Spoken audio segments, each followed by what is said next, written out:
During my birthday party, a stranger suddenly showed up. My girlfriend ignored me and started dancing with him. And that was the moment my heart truly broke. She even looked at me and said something so hurtful that I chose to stay silent. In the very next moment, I made a decision, one that led her to show up at my office 2 days later, in tears. I'm 28 years old, and I thought I had my life figured out. Good job at a marketing firm downtown, close group of friends who'd been with me since college, and Vanessa, my girlfriend of 3 years who I genuinely believed was the one.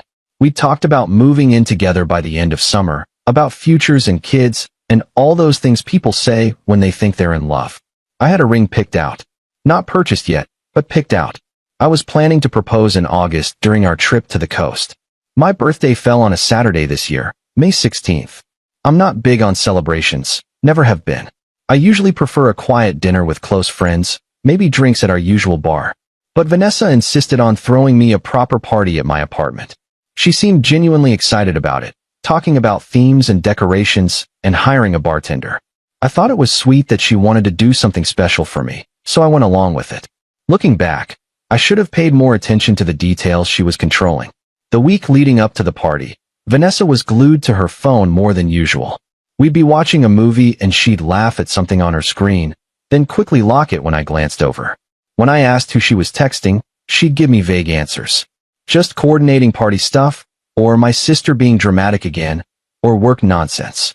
I trusted her completely. That was my first mistake. She also became distant physically. We'd always been affectionate, holding hands while watching TV, cuddling before bed, that kind of thing. But that week, she'd stay on her side of the couch. When I tried to initiate anything, she'd say she was tired or stressed about work. I figured she was just busy with party planning and her job. I didn't push it. The party started at 7 p.m. By 8, my apartment was packed. Friends from work, college buddies I hadn't seen in months, some of Vanessa's co-workers, her friend circle, people I knew but wasn't particularly close to. My living room felt smaller than usual with 30-something people crammed in.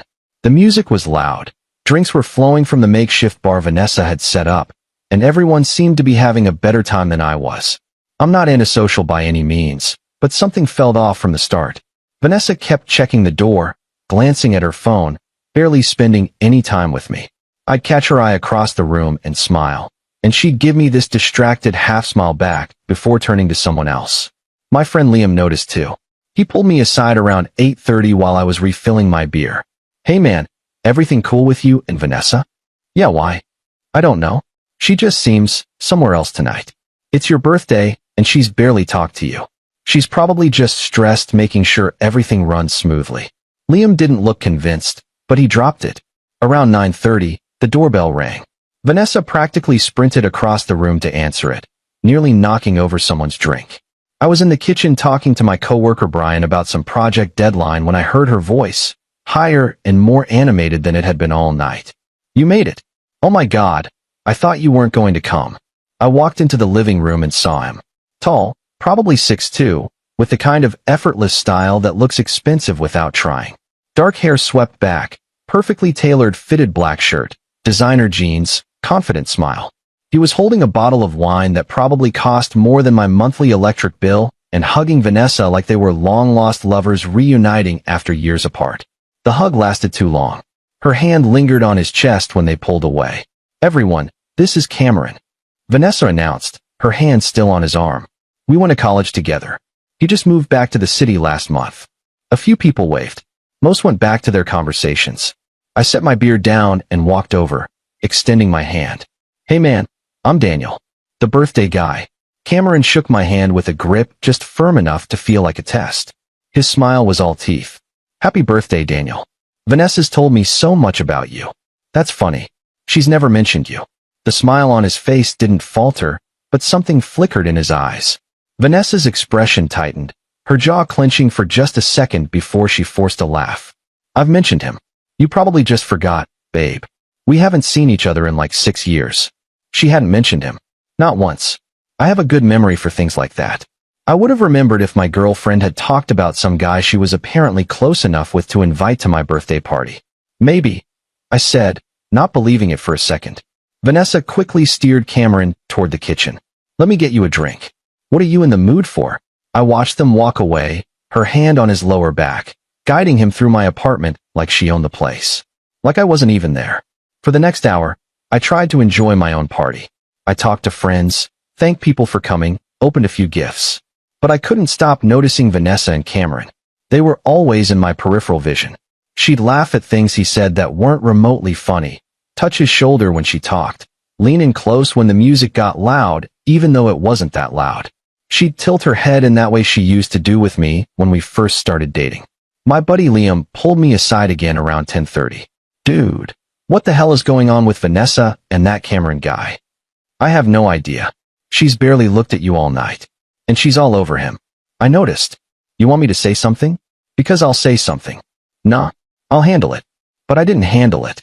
I just stood there, drinking beer after beer, watching my girlfriend flirt with a stranger at my own birthday party. Other people noticed too.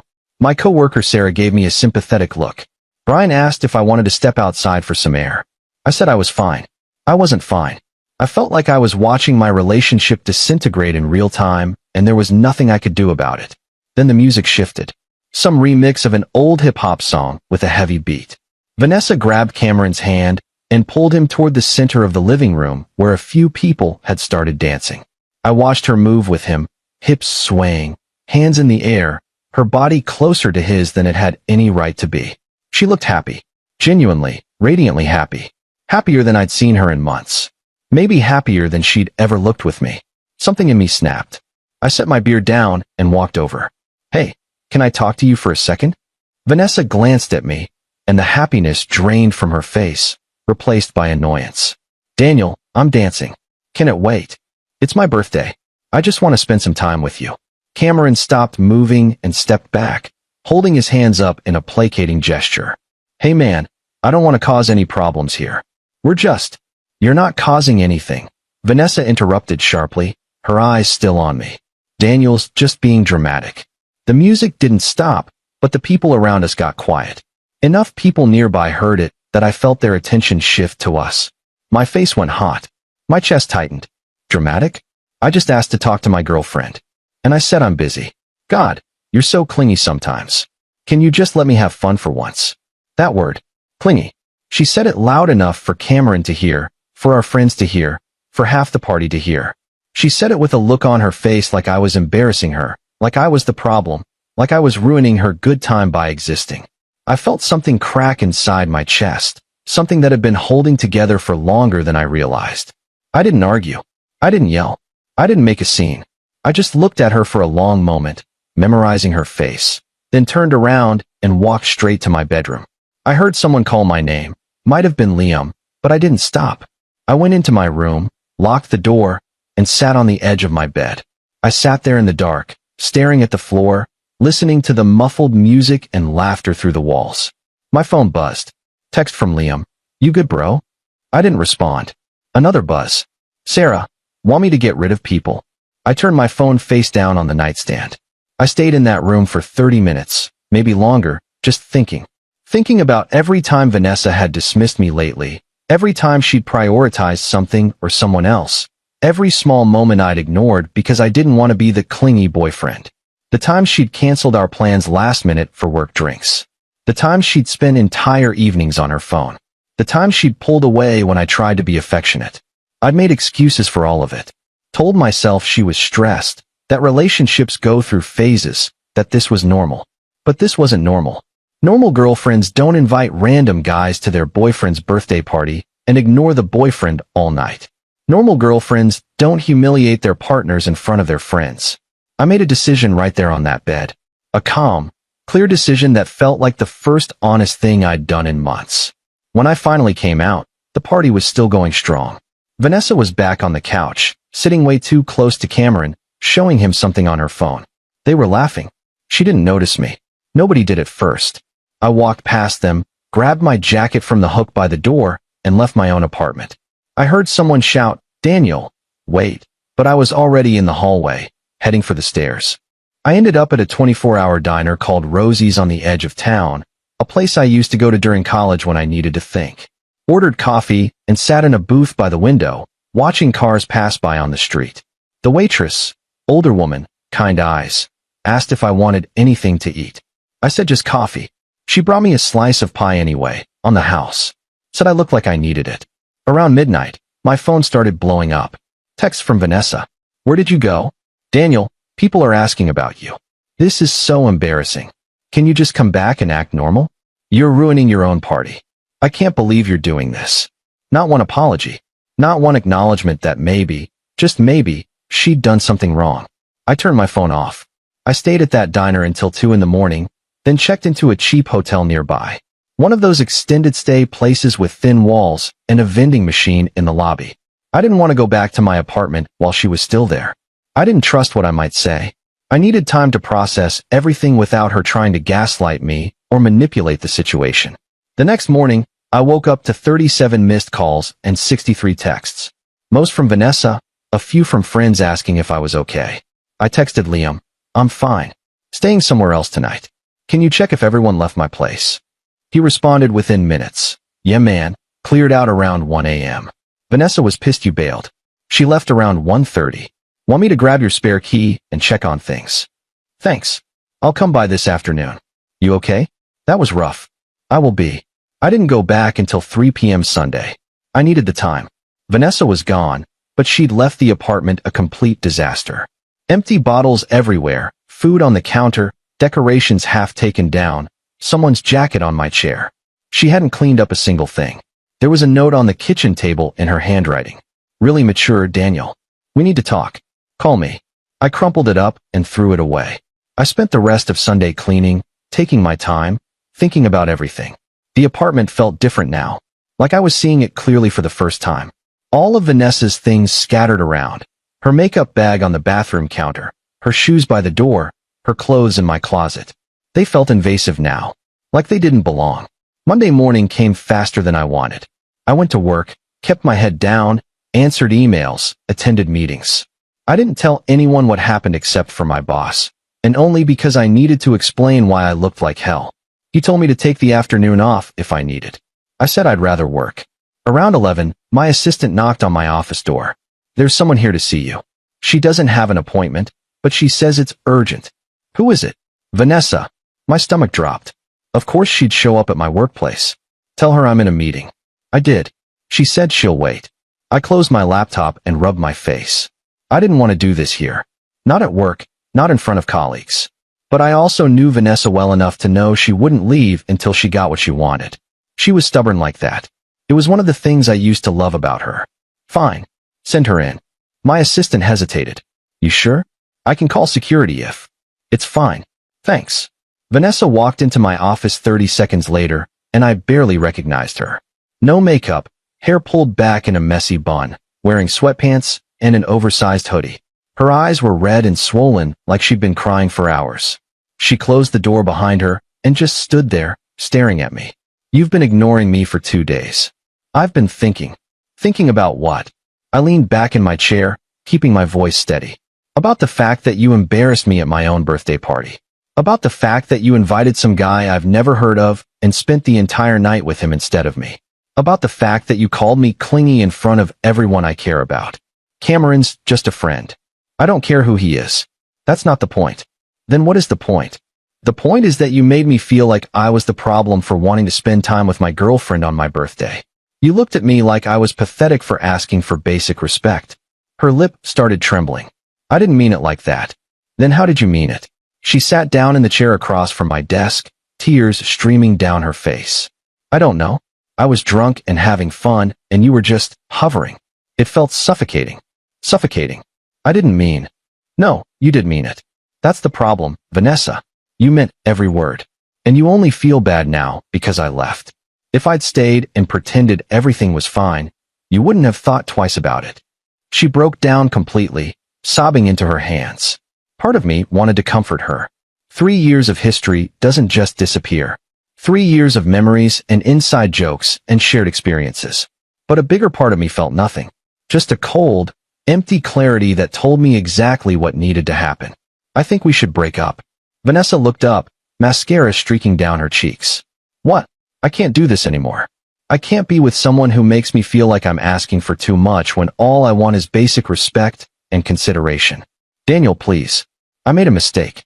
I'll apologize to everyone. I'll make it right. I'll never see Cameron again. It's not about the apology. It's not even about Cameron. It's about the fact that you didn't see anything wrong with what you did until I left. You were perfectly fine humiliating me as long as you were having a good time. That's not fair, isn't it? Tell me honestly, if I hadn't walked out, would you have apologized on your own? Would you have even realized you hurt me? She opened her mouth, then closed it. She couldn't answer because we both knew the truth. That's what I thought. She stood up, frantic now, grabbing the edge of my desk. So that's it. 3 years, and you're just done? You're not even going to fight for us. I shouldn't have to fight for basic decency. That should just exist. I love you. You love the idea of me. You love having someone who's always there, always supportive, always understanding. But the second I need something from you, the second I ask for anything, I'm clingy. That's not true. Then prove it. Tell me one time in the last 3 months where you've prioritized me over something else. One time where you chose me. She stared at me, tears falling, and said nothing. That's what I thought, I repeated quietly. She grabbed her purse and headed for the door. Before she left, she turned back, her face twisted with anger now instead of sadness. You're going to regret this. You're throwing away 3 years over one stupid night. Maybe, but I don't think I will. She slammed the door hard enough that my assistant probably heard it down the hall. The rest of that week was brutal. Vanessa texted me every day, oscillating wildly between apologies and anger. 1 minute she'd be begging me to reconsider. The next she'd be telling me I was making the biggest mistake of my life. My friends reached out constantly, asking what happened. I gave them the basics, and most of them sided with me. A couple said I overreacted, that I should have just talked to her instead of leaving. Maybe they were right. But I couldn't shake the image of her looking at me with contempt, with embarrassment, like my presence at my own birthday party was an inconvenience. 2 weeks later, I found out through a mutual friend, Sarah from work, that Vanessa and Cameron had been talking for months before my party. Long phone calls, constant texting, meeting up for coffee. Not physically cheating, apparently, but emotional enough that Sarah said it was basically an affair. Vanessa had been planning to introduce him at my party regardless of how I felt about it. She'd even told Cameron beforehand that she and I were probably going to break up soon anyway. That confirmed everything I needed to know. I hadn't overreacted. I'd reacted exactly right. I blocked her number, unfollowed her on everything, started going to the gym 5 days a week, spending more time with friends, focusing on work. My boss promoted me in July. I took that coast trip in August anyway, but with Liam and Brian instead. It hurt for a while, but it was the kind of hurt that felt necessary. Like pulling out a splinter that had been festering too long. 3 months later, I heard through the grapevine that Vanessa and Cameron were officially dating. I felt nothing. No anger, no jealousy, nothing. Just a distant sense of relief that it wasn't my problem anymore. I didn't get my closure from her. I got it from realizing that walking away from someone who didn't value me was the best decision I'd ever made.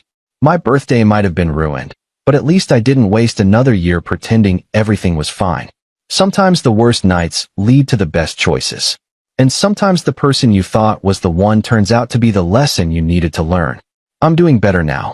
Actually better, not just saying it. And I haven't heard the word clingy in months. That alone feels like freedom.